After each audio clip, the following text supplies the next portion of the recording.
Hello and welcome to this video. It's gonna be a very short one, but before we start, I just want to say I really liked Black Widow and I can't wait to watch it again. It was such a fun and interesting movie. I of course loved that Natasha finally got her own movie. The fights choreography was amazing. It is shot beautifully. I really enjoyed the story and I don't think I need to say anything about Yelena, but every good movie still has its flaws and I'd like to say what I would do differently that I think would make the movie even better. I'm not gonna fool you, they're not gonna be Nendo v movies level changes. For one, I'm not smart enough to do that, and also I'm not as educated as he is on the MCU and especially the Marvel Comics. Also, spoilers ahead. Change number 1. First and foremost, I would have really loved it if this movie was made a lot sooner and was released between Civil War and Infinity War, where it belongs on a chronological timeline. It's a real shame Natasha got her solo film after she's already dead. And about the after credit scene, they could have easily thrown an exciting teaser for Infinity War, or just a scene of Yelena being a cutie pie or something like that. Change number 2.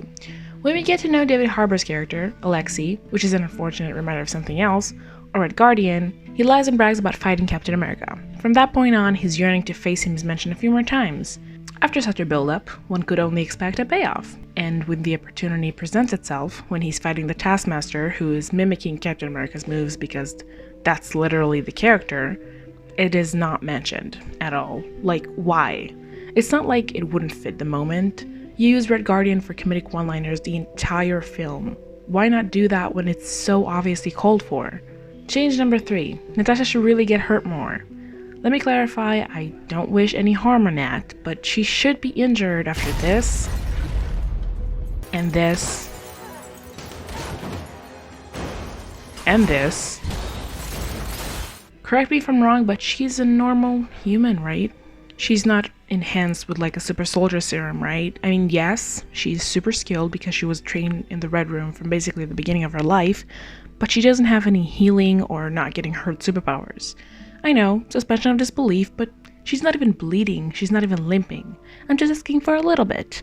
Okay, before we run to the comments, TikTok somehow knew I was making this video and showed me that in the comics she does get a variant of the Super Soldier Serum as part of the Black Widow program, aka the Red Room, so my alternative nitpick is that they should have shown it in the movie. It's really not that hard when a part of it is dedicated to her origin story.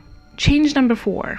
Okay, we're done with the little nitpicks, and here comes the big change. Everything Melina related.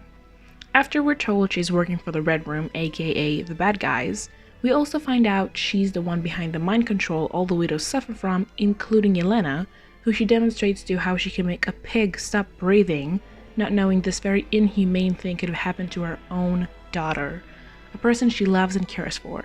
This is a great build-up to a conflict between Melina and Yelena, and an inner conflict in Melina, giving us a more complex and interesting villain-to-hero transformation.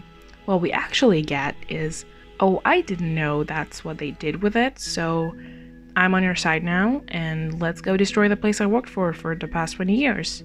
And yes, we do get a little bit of it when she basically rats them out, and then we get a misdirect making us think she's still a bad guy, but it was a misdirect, and I just wanted there to be more.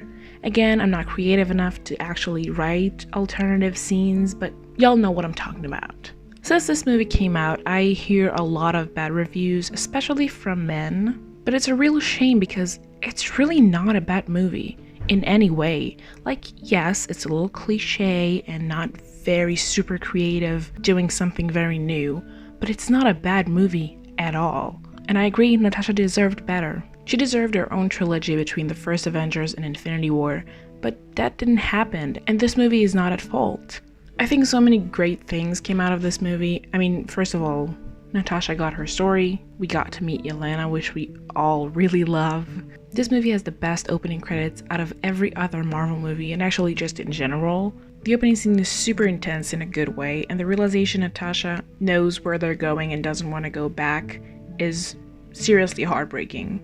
It was directed by a woman and produced by Scarlett Johansson herself. I just think it was a passion project that everyone involved really enjoyed making, and I really enjoyed watching. I liked all the callbacks, the dynamics between the characters, and I really didn't have any problem with Taskmaster, who a lot of people seem to have issues with. Yes, I get it, it's not comically accurate, but the fact that his superpowers are technology only opens a door to have another more comically accurate Taskmaster in the future. Also, I think it was really smart to have it someone Natasha cares about and someone who's tied to the story, specifically Natasha's past, which obviously plays a huge role in this movie, and not just a random dude. And also, this has nothing to do with like the rest of the video, but I'm really proud of myself that I got every character reference in Taskmaster. Like, we got Captain America, we got Black Panther, Clint, obviously, and a little bit of Bucky. It was just fun to watch. So that's it for today's video. I know it's really short, but I really wanted to say what I had to say about this movie. And that's it. Bye!